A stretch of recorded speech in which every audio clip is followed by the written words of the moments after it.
रजा भी आप कह रहे थे कि वहाँ नवाज शरीफ की तरह ये वैसी कोई जरूरत कर पाएंगे या नहीं कर पाएंगे। मैंने तो आरजू एक चीज़ देखी, बड़ी मुझे दिलचस्प लगी। जब यहाँ पार्लियामेंट में आए तो नवाज शरीफ साहब की एक बड़ी सी तस्वीर भी साथ लेकर के आए थे, और वो जरदारी जी जहाँ बैठे थे उनके ठीक पीछे वो तस्वीर लगा रखी थी उन्होंने। तो बड़ा दिलचस्प नज़ारा था वो। जैसे हमारे यहाँ रामायण में बताया गया है ना कि राजा भरत ने एक खड़ाऊ जो थी वो सिंहासन पर रख दी थी कि भगवान श्री राम के नाम पर मैं राज कर रहा हूं। तो कहीं ऐसा ही तो नहीं होने वाला कि असली प्रधानमंत्री तो वहां बैठे हैं लंदन में?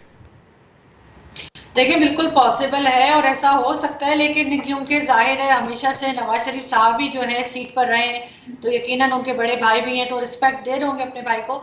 लेकिन मैं यहाँ पे ये जरूर कहना चाहूंगी कि तकरीबन 1 साल हो गया है, बल्कि 1 साल से ज्यादा हो गया, एलओसी के ऊपर जो है फायरिंग थी वो बंद है। और मेरा ख्याल है थोड़ा थोड़ा करके ही सही, लेकिन मुझे ऐसा लगता है कि पाकिस्तान बदल रहा है। अभी हाफिज सईद को भी सजा सुनाई गई है, और बाजवा साहब ने भी कहा था कि हम पिछली बातें भूल के आगे बढ़ना चाहिए, और मुझे ऐसा लगता है कि हिंदुस्तान के साथ टर्म्स बेहतर करना चाह रहे हैं। ठीक है, हमारी दोस्ती शायद ना हो सके, लेकिन फिर भी एक अच्छे पड़ोसी की तरह तो रहा जा सकता है।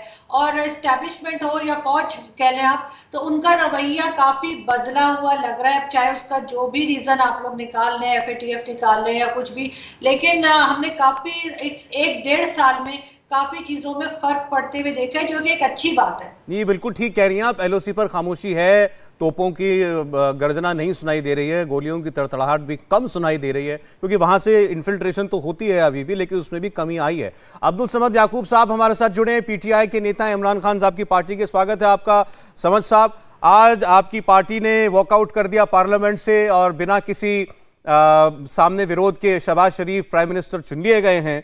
और उन्होंने अपनी स्पीच में बाकी तो जो कुछ कहना ही था उस चिट्ठी के बारे में या विदेशी साजिश के बारे में, उन्होंने आज आपसे ये भी पूछा है कि इमरान खान ये बताएं, कश्मीर के मुद्दे पर इतना कहते थे हम ये कर देंगे वो कर देंगे, किया क्या दुनिया में कश्मीर के लिए?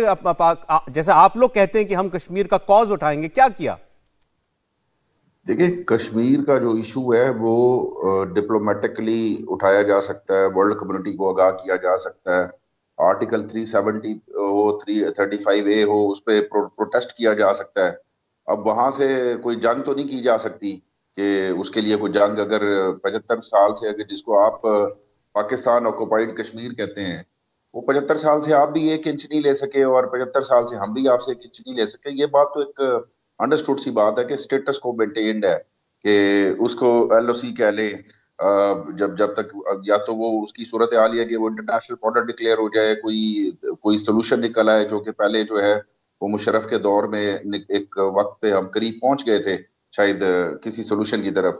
लेकिन मैं जाती तौर पे बड़ा रियलिस्टिक हो के यानी ये बात कहूंगा कि अगर हम वो ख्वाबों की जन्नत में रहे तो एक और बात है कि ये कहें कि किसी तरह कोई वायलेंस के जरिए या इस तरीके से कश्मीर का जो है ना मुद्दा कभी रिजॉल्व हो सकता है, वो तो अगले 100 साल भी नहीं हो सकता। अल्टीमेटली इसको टेबल टॉक के जरिए ही रिजॉल्व करना पड़ेगा। इसमें मुद्दा जहां तक उठाने वाली बात है, वो आपको पता है कि वो गवर्नमेंट से ज्यादा एक स्टेट की पॉलिसी होती है। यानी ये नहीं है कि कश्मीर के ऊपर अगर शहबाज शरीफ आ गए तो उनका मुद्दा कुछ और होगा और इमरान खान का कुछ और होगा। किसी का कुछ नरम हो सकता है, किसी का कुछ सख्त हो सकता है।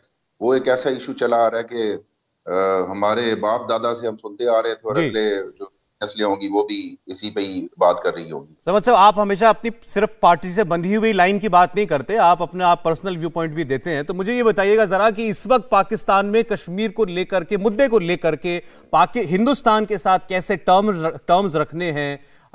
हमें शांति रखनी है कि नहीं रखनी है, या हमें कश्मीर में जिस तरीके से मिलिटेंट्स भेजने हैं, टेररिस्ट भेजने हैं, वो करना है? क्या राय है, और शहबाज शरीफ की क्या राय रही है इस पर? देखिए, इसमें सबसे ज्यादा जो आपको एक हिस्टोरिकल रेफरेंस देता हूँ। मुशर्रफ साहब गए थे यूनाइटेड नेशन की उसे एड्रेस करने के लिए, तो साइड लाइन्स पे उनकी इंडियन प्राइम मिनिस्टर से मुलाकात हुई। तो ड्यूरिंग द मीटिंग उन्होंने उनको ये कह दिया कि एक स्टेटमेंट दे दी उनको वहीं पे ही मुलाकात में कि for the sake of argument या for the sake of dialogue हम कश्मीर के मुद्दे को जरा साइड पे रख लेते हैं और बाकी गुफ्तगू कर लेते हैं। और भी काफी हमारे आउटस्टैंडिंग इश्यूज है, वो सरक्रीक की तरफ से जो बॉर्डर है वहां से भी है, ये मतलब एक इशू नहीं है, पानी का भी है, काफी है। इसके ऊपर वावेला खड़ा हो गया।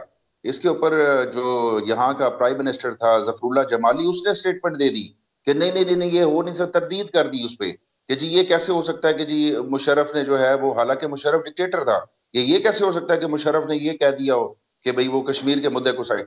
तो यहाँ पे अगर एक चीफ एग्जीक्यूटिव, सॉरी उस वक्त का प्रेसिडेंट अगर कह भी देता है, या prime minister for the sake of dialogue कह भी देता है, तो स्टेट एक तरफ हो जाती है।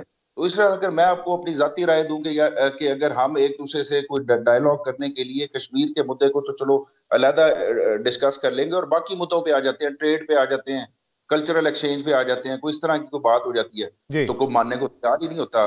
वो इतनी हमने उसको इतना हाइप नहीं, आप जो कह रहे हैं मैं बिल्कुल 100% सहमत इसलिए हूं क्योंकि शहबाज शरीफ साहब ने अपनी स्टेटमेंट में यही कहा है। उन्होंने यही कहा कि तब तक हमारे बीच अमन नहीं हो सकता जब तक कश्मीर का मुद्दा रिजॉल्व नहीं होगा। तो जो अब्दुल समद कह रहे हैं कि अगर कोई ये कोशिश भी करे पाकिस्तान का लीडर किसी भी वक्त का कि भाई कश्मीर को छोड़ के बाकी मुद्दों पर बात करो, तो ये वहां पर कोई होने नहीं देगा। जनरल साहब सहमत हैं इससे? जनरल बख्शी साहब। बेशक साहब, क्योंकि वो तो टचस्टोन ऑफ लॉयल्टी हो जाएगा ना आपका पाकिस्तान को, कि पाकिस्तान का कॉज सेलिब्रे है कि साहब कश्मीर हमारा है, इत्यादि इत्यादि। थोड़ा सा रियलिज्म अगर दिखाई थी तो मेरे ख्याल नवाज शरीफ साहब ने जरूर दिखाई थी, क्योंकि वो चाहते थे पाकिस्तान आर्मी का स्ट्रैंगल होल्ड पाकिस्तान का के ऊपर उसको थोड़ा कम करना, ताकि वो ये भी समझ गए थे कि इकॉनमी की तबाही हो रही है, क्योंकि पाकिस्तान की फौज को लेटेस्ट टॉयज चाहिए, पाकिस्तान की इकॉनमी जाए भाड़ में। इसी ने अभी भी आपकी इकोनॉमिक क्राइसिस किया है। दो टूक शब्दों में मैं कह दूं, हम तो रफाल खरीदना अफोर्ड कर सकते हैं, लेकिन आप चीन से जाकर उसके जवाब में J-10C खरीदना आपकी इकॉनमी के लिए किस ऑफ डेथ होगा। और मेरा ख्याल तो इस वक्त पाकिस्तान में ज़रूरत है, तो सबसे बड़ी ज़रूरत है कि इकॉनमी को स्टेबलाइज करें, और उसके लिए भी उनको भारत के साथ अच्छे ताल्लुकात ज़रूरी होंगे। लेकिन क्या वो इस पैराडाइम के बाहर निकल के उभर सकते हैं? मैं नहीं समझता उनके पास इस वक्त इतनी लीवे है कि वो पाकिस्तान की फौज की रजामंदी के बगैर भारत के साथ कोई बड़ा इनिशिएटिव लें कश्मीर के मुद्दे पर। अगले 6 महीने तो उनको सर्वाइवल पे ही काम करना है। उसके बाद जब वो इलेक्शन जीत के मैंडेट लेके आते हैं तो ये बात देखी जा सकती है। Practically it is not possible to expect. India TV हर वक्त हर जगह डाउनलोड करने के लिए सर्च करें India TV news Google Play Store या ऐप स्टोर पर।